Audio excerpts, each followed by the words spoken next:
Jubilee bus స్టేషన్ను మంత్రి పొన్నం ప్రభాకర్ ఆకస్మికంగా తనిఖీ చేశారు. ఈ సందర్భంగా ప్రయాణికులతో కాసేపు ముచ్చటించారు.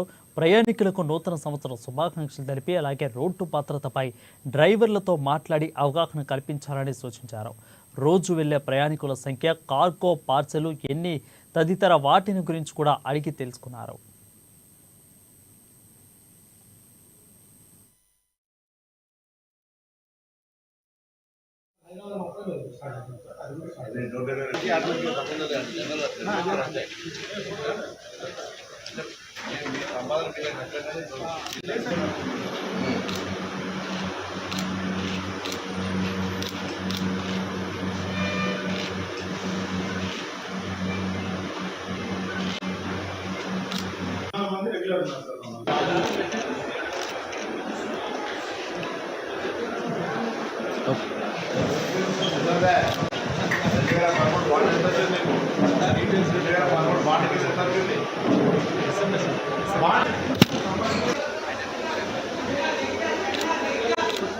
ज़्यादा